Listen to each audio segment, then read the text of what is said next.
Painted, Painless Learning। वाकई आप लोग जो है खुश नसीब हो, क्योंकि जब अगले साल में मैथ्स था वो इतना बड़ा था, अब मैथ्स हो चुका है इतू सा। क्योंकि जो बड़े बड़े सम थे, जो मुश्किल सम थे, जो आगे यूज़ होने वाले नहीं हैं, वो सारे सम क्या हो गए, कट हो चुके हैं। तो आज हम शुरू करने वाले हैं फर्स्ट चैप्टर रियल नंबर। ये हमारी जो एनसीईआरटी नई बुक आई है वो आप पीडीएफ डाउनलोड कर सकते हो एनसीईआरटी की वेबसाइट से, और वहाँ से आप देख सकते हो। तो आज हम इंट्रोडक्शन पार्ट पढ़ेंगे और साथ में एक्सरसाइज 1.1 के कुछ सम भी सोल्व करेंगे, ठीक है। तो रियल नंबर समझने के लिए हमें सबसे पहले ये समझना होगा कि नेचुरल नंबर किसे कहते हैं, होल नंबर किसे कहते हैं, इंटीजर्स किसे कहते हैं। बाद में हम सब कुछ आसानी से बाय स्टेप हम समझते जाएंगे। The first thing is that real number क्या लिखा हुआ है, मुझे पढ़ना नहीं आता, मेरे साथ आप सबको पढ़ना है। क्या लिखा है, रियल नंबर किसे कहेंगे, those number which can represent on number line either they are positive, negative, rational, irrational number etc. it denoted by r।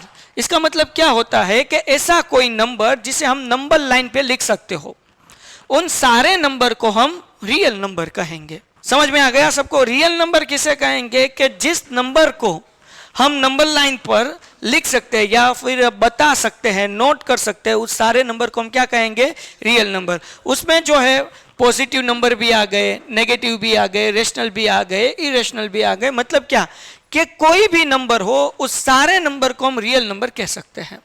समझ गए। √5 वो रियल नंबर है, √2 रियल नंबर है, 3/2 रियल नंबर है, +1 रियल नंबर है, -1 real number है, 1.71 real number है। कोई भी नंबर है वो बेसिकली क्या होता है, रियल नंबर होता है। इस तरह से आसानी से समझ सकते हो। ये हो गई एक चीज़, ठीक है। आगे बढ़ते हैं। मैं थोड़ा पेन का कलर चेंज कर लेता हूँ, टाइप चेंज कर लेता हूँ। Okay, so now real number आप सबको पता चल गया। रियल नंबर को हम किस तरह से लिख सकते हैं, उसे आर लिख सकते हैं। क्या लिख सकते हैं, आर। आर का मतलब क्या होता है, रियल नंबर। कोई भी नंबर, फॉर एग्जांपल अगर मान लीजिए कि ये नंबर लाइन है और यहाँ पर सपोज 0 है, यहाँ पर है 1, यहाँ पर है 2, यहाँ पर 3, यहाँ पर -1, -2 एंड -3। अगर मान लीजिए हमें लिखना है 3/2, तो 3/2 अगर इस नंबर लाइन पे अगर हमें दिखाना है तो हम दिखा सकते हैं कि नहीं, यस और नो, यस। क्यों, 3/2 मतलब क्या होता है, 1.5। तो 1.5 कहां पर आएगा, तो क्या भाई 1 और 2 के बीच में यहां पर आएगा ना 1.5। तो इसे हम क्या लिख सकते हैं, 3/2। तो ये क्या हो गया, रियल नंबर हो गया, ठीक है। आप 9th स्टैंडर्ड में सीखे हो कि √5 अगर नंबर लाइन पे दिखाना है तो किस तरह से दिखाना है। आप for example number line draw करते थे, फिर 1 सेंटीमीटर किस तरह से लाइन ड्रॉ करते थे, याद है कि नहीं सब। फिर आप क्या करते थे, ऐसे फिर जो है आप राउंडर लेके इस तरह से आर्क लगाते थे और उसे दिखा देते, ये √5 है या √3 है। एक्सरसाइज ये पहले चैप्टर में ही था, यस। 1.3 एक्सरसाइज में सम थे जो आप 9th स्टैंडर्ड में कर चुके हो। इसका मतलब क्या होता है, बेसिकली वो हमें यहाँ पर नहीं याद रखना है, कोई दिक्कत नहीं, अगर भूल गए तो इट्स ओके। लेकिन हमें इतना याद रखना है कि रियल नंबर किसे कहेंगे, तो कि ऐसा कोई भी नंबर हो जिसे हम नंबर लाइन पर दिखा सकते हैं, आइदर वो पॉजिटिव हो, नेगेटिव हो, रेशनल हो, इरेशनल हो, इस सारे नंबर को हम क्या कहेंगे, रियल नंबर कहेंगे, ठीक है। चलो सबको समझ में आ गया, यस और no. Second concept, natural number किसे कहेंगे। कोई भी पॉजिटिव नंबर है उसे हम नेचुरल नंबर कह सकते हैं। हेलो, किसे कहेंगे, कोई भी पॉजिटिव नंबर है उसे हम क्या कहेंगे, नेचुरल। बेसिकली नेचुरल नंबर की शुरुआत होती है 1 से, 1 2 3 4 ...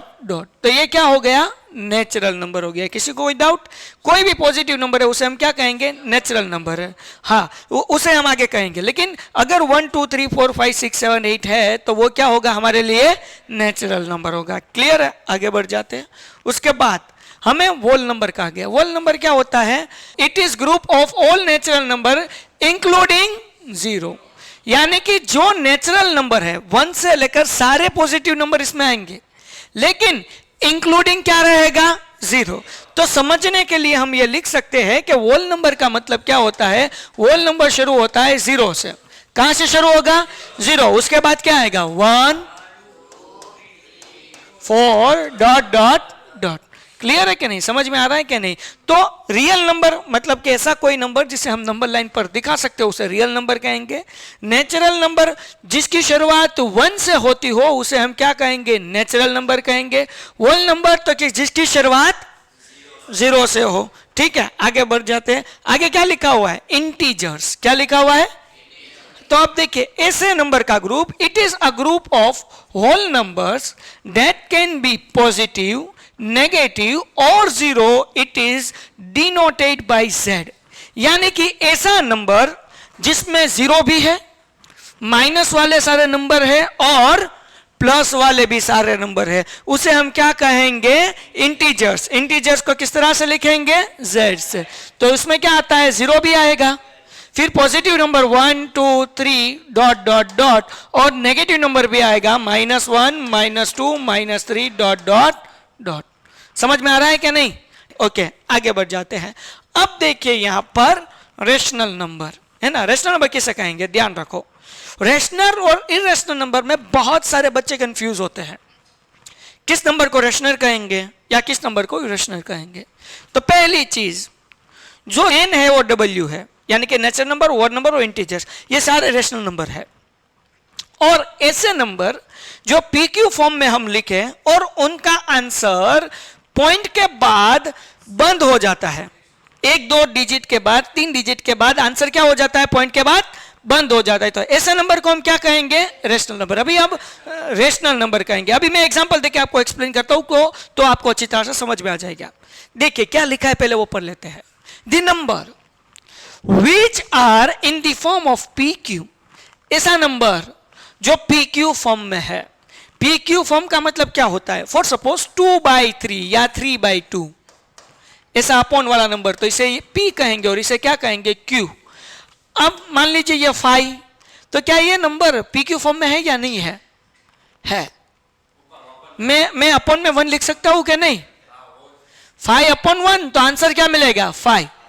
समझे कि नहीं समझे? 6/1, आंसर क्या मिलेगा? 6। यानी कि कोई भी ऐसा नंबर, अगर वो माइनस भी है, नेगेटिव भी है और पॉजिटिव भी, अगर वो सिंगल नंबर है फिर भी उसे हम PQ फॉर्म में कह सकते हैं। क्यों? क्योंकि अपॉन में कुछ नहीं है तो क्या होगा?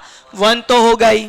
5/1 5, 6/1 6। तो ऐसा नंबर जो PQ फॉर्म में है, नंबर 1, ये एक कंडीशन हो गई। ठीक है, P and Q are integers. P और Q क्या होगा? इंटीजर्स का मतलब क्या होगा? या तो वो माइनस होगा या पॉजिटिव नंबर होगा, वो इंटीजर्स होगा। ठीक है, where Q does not equal to 0, लेकिन अपॉन में 0 होना चाहिए नहीं। अगर ये 5/0 है तो ऐसा नंबर पॉसिबल ही नहीं। अगर ऐसा 5/0 तो ये क्या है?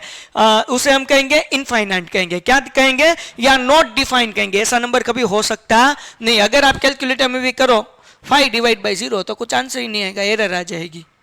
क्या हो जाएगा? एरर। देख लेते एक बार। हमारे पास यहाँ पर अलादीन का चिराग है। हमारे पास क्या है यहाँ पर? ये अलादीन का चिराग है। ठीक है, अब यहाँ पर हम ट्राई कर लेते हैं 5/0। क्या आंसर मिलेगा? 0 कैनॉट बी डिवाइजर, यानी कि अपॉन में कभी 0 हो सकता नहीं है। अगर कैलसी में करोगे तो वहां पर होगा एरर, आंसर नहीं मिलेगा।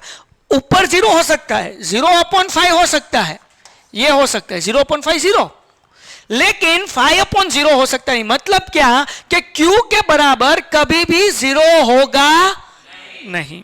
ठीक है, तो भाई रेशनल नंबर किसे कहेंगे? फिर से, तो रेशनल नंबर के जो नंबर PQ फॉर्म में है, P और Q इंटीजर्स है, लेकिन Q के इज इक्वल टू 0 होगा नहीं, और दे आर टर्मिनेटिव नंबर। अब ये समझना होगा टर्मिनेटिव क्या होता है। टर्मिनेटिंग का मतलब होता है कि अगर हम डिवीजन करेंगे तो वो नंबर जो है वो रुक जाएगा। वो एग्जाम्पल तरीके में एग्जाम्पल ले लेता हूं ताकि आसानी से समझ में आ जाए। फॉर सपोज, चलो मैं यहां पर ले लेता हूं एग्जाम्पल के तौर पर 6/4। हमने क्या लिया? 6/4। तो मैं 6 अंदर लिखूंगा, 4 बाहर लिखूंगा, 4 1 जा 4, 2 बचा, पॉइंट रख के 0, 4 5 जार 20। तो आंसर क्या मिला? 1.5। तो यहां पर 5 के बाद सम हो गया, फिनिश। तो उसे हम टर्मिनेटिव कहेंगे। क्या कहेंगे? टर्मिनेटिव। और ऐसे नंबर को भी हम रेशनल नंबर कह सकते हैं। समझ गए क्या नहीं? तो ऐसा नंबर के जो PQ फॉर्म में है और टर्मिनेटिंग है तो उस नंबर को हम क्या कहेंगे? रेशनल नंबर कहेंगे। क्या कहेंगे? Rational number. क्या कहेंगे? Rational number. ओके, तो ये रेशनल नंबर समझ में आ गया, पी क्यू फॉर्म में है।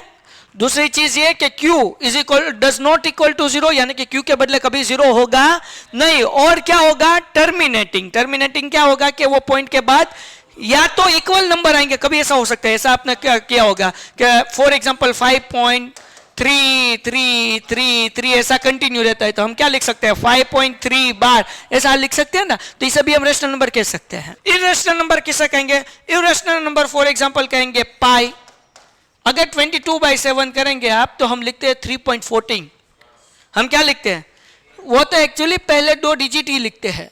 अगर हम कैलसी में करेंगे फॉर सपोज, क्योंकि अभी मल्टीप्लाई करने से कोई हमें फायदा नहीं है, तो 22 लेट्स से मैं फिर से कर देता हूं, 22 डिवाइड बाई 7 अगर हम करेंगे तो हमें आंसर मिलेगा 3, 14, 28, 57, 14, 28, 57। ये तो ऐसा ऐसा चलता ही रहेगा, समझे कि नहीं समझे? तो वो तो हम शॉर्टकट में लिखते हैं। तो ऐसा फॉर एग्जांपल पाई वो इरेशनल नंबर हो गया, √2 वो इरेशनल नंबर हो गया, √3 वो इरेशनल नंबर हो गया। लेट्स से कि कोई ऐसा नंबर है 5.01 001 0001 0001, ठीक है? तो पहले 1 0 के बाद 1 था, फिर 2 0 के बाद 1 है, फिर 3 0 के बाद 1 है, फिर 4 0 के बाद 1 है। तो ऐसा नंबर हो जिसमें सेम नंबर रिपीट नहीं हो रहे, उसे भी हम क्या कहेंगे? इरेशनल नंबर कहेंगे। ऐसा नंबर तो जिनका रूट पॉसिबल नहीं है, फॉर एग्जांपल 5 का रूट क्या निकलेगा नहीं मालूम, अगर 25 का निकल सकता है, कितना निकलता है 25 का? 5, 36 का 6, 81 का 9, ओके 23 का नहीं निकलेगा, ठीक है? वो क्या है? 23 का रूट निकल सकता, परफेक्ट स्क्वायर नंबर नहीं है 23, उनका रूट निकलेगा नहीं। तो √23 वो कौन सा नंबर है? इरेशनल नंबर है। कौन सा नंबर है? चलो क्लियर हो गया, सबको इतना पता चल गया। फिर से एक बार, नेचुरल नंबर किसे कहेंगे? तो जिनकी शुरुआत किससे होती है? 1 से होती है। होल नंबर किसे कहेंगे? तो जिनकी शुरुआत 0 से होती है। ओके, नेचुरल नंबर को n लिखेंगे, होल नंबर को w लिखेंगे, इंटीजर्स को हम क्या कहेंगे? z। और उसमें क्या होता है? 0 भी होता है, पॉजिटिव भी होता है और नेगेटिव भी होता है, ठीक है? फिर आ गया रेशनल नंबर, ऐसा नंबर के जो पी क्यू फॉर्म में हम लिख सकते हो, P की जगह पर पी क्यू इंटीजर्स हो, ठीक है? लेकिन Q does not equal to 0, और वो क्या होता है? टर्मिनेटिंग होता है। उस नंबर को हम क्या कहेंगे? Rational number. अब रेशनल नंबर को R नहीं कहना है, रेशनल नंबर को क्या कहेंगे? Q, ठीक है? और इरेशनल नंबर को क्या कहेंगे? कि जो हम क्या कहेंगे? It is the real number that can not be express as the ratio of 2 integers, यानी कि जिससे हम बेसिकली अपॉन में नहीं लिख सकते हैं, शॉर्ट फॉर्म में अगर आप समझे तो, जिसे अपॉन में हम नहीं लिख सकते, तो उसे हम क्या कहेंगे? Irrational number. इरेशनल नंबर की दूसरी डेफिनेशन ऐसी है कि जिनका रूट ना निकलता हो, पॉइंट के बाद इक्वल नंबर ना आते हो, अलग अलग नंबर आते हो, उसे हम क्या कहेंगे? इरेशनल कहेंगे, ठीक है? समझ गए? और अगर इन 5 नंबर को मिला ले, एक मैंने ठेला लिया, उसमें पहले नेचुरल नंबर को डाला, फिर मैंने w को डाल दिया, फिर मैंने z को डाल दिया, फिर मैंने रेशनल नंबर को डाल दिया और इरेशनल नंबर को भी डाल दिया। ये 5 नंबर को मैंने डाल दिया और मेरे पास अब जो ठेला है, इस ठेले को हम कहेंगे रियल नंबर। क्या कहेंगे? Real number. क्या? तो जिसमें सारे नंबर्स आ जाए उस नंबर को हम क्या कहेंगे? Real number. समझ गए? Clear concept? डन। अब हमें एक चीज यहां पर सीखनी है, वो हम साथ में लेते जाते हैं, बाद में जो है हम एक्सरसाइज 1.1 शुरू कर देंगे, ठीक है? अब देखिए डियर स्टूडेंट्स, एक्सरसाइज 1.1 में हमें फैक्टराइज करना है, प्राइम फैक्टराइज। प्राइम नंबर किसे कहेंगे पहले तो वो समझ लेंगे। प्राइम नंबर उसे कहते हैं जो नंबर खुद की टेबल में आता हो लेकिन दूसरे किसी टेबल में ना आता हो, उसे हम क्या कहेंगे? प्राइम नंबर कहेंगे, ठीक है? जो अपने खुद के टेबल में आता है और किसी के टेबल में आता नहीं है, उसे हम क्या कहेंगे? प्राइम नंबर कहेंगे। लेट्स से फॉर एग्जांपल 2 खुद के टेबल में आएगा, 2 1 2, और किसी के टेबल में 3 के टेबल में 2 नहीं आएगा, 4 के टेबल में 2 नहीं आएगा, किसी के टेबल में 2 नहीं आएगा। और दूसरी बात कि इसको हम डिवाइड भी नहीं कर सकते, इसको अगर हमें पार्ट करना है तो इस नंबर को हम पार्ट नहीं कर सकते। फॉर एग्जांपल 6, तो 6 को हम लिख सकते हैं 2 3 are 6, तो ये जो है प्राइम नंबर नहीं है। लेकिन 2 क्या है? प्राइम नंबर, क्योंकि वो खुद के टेबल में आता है, किसी और के टेबल में नहीं आता। उसके बाद प्राइम नंबर कौन सा है? 3। 3 के बाद कौन सा है? 5। फिर कौन सा है? 7। फिर कौन सा है? 9। 9 नहीं है, 9 प्राइम नंबर नहीं है, वो कंपोज नंबर है। क्यों प्राइम नंबर नहीं है? क्योंकि 9 3 के टेबल में आता है। 3 3 सर, तो इसे हम प्राइम नंबर नहीं कहेंगे। आगे बढ़ जाते हैं। फिर कौन सा नंबर? 11 खुद की टेबल में आता है और किसी की टेबल में नहीं आता। 11 के बाद 13। 13 के बाद 15 नहीं आएगा, क्योंकि 15 जो है वो 5 के टेबल में आता है और 3 के टेबल में भी आता है, जिनके हम फैक्टर निकाल सकते हैं आसानी से। तो 15 को प्राइम नंबर हम नहीं कहेंगे। फिर 17, फिर 19, फिर 23, फिर 29, ऐसे आगे बढ़ते जाएंगे, लेकिन हमें 29 से कभी आगे बढ़ना होगा नहीं। ठीक है, ओके। तो पता चल गया प्राइम नंबर किसे कहेंगे? जो सिर्फ खुद की टेबल में आता हो और किसी की टेबल में ना आता हो, उसे हम क्या कहेंगे? प्राइम नंबर कहेंगे। ठीक है। अब जो प्राइम नंबर नहीं, वो कंपोज नंबर है। वो कौन सा नंबर है? यानी कि जिनका फैक्टर हम निकाल सकते हैं, जिनको हम बांट सकते हैं, उसे हम क्या कहेंगे? कंपोज नंबर कहेंगे। क्लियर है? समझ में आ रहा है कि नहीं आ रहा है? ओके, चलो। तो प्राइम नंबर सबको समझ में आ गया? तो एक बार मेरे साथ बोल लीजिए, प्राइम नंबर कौन कौन से है? 2, 5, 3 है कि नहीं है? हाँ, तो बोलो 2, 3, 5, 7, 11, 13, 17, 19, 23 और 29। क्लियर है? तो अगर आपको इतना समझ में आता है तो डेफिनेटली आप पूरा चैप्टर चुटकी बजा के कर सकते हो। Painted painless learning.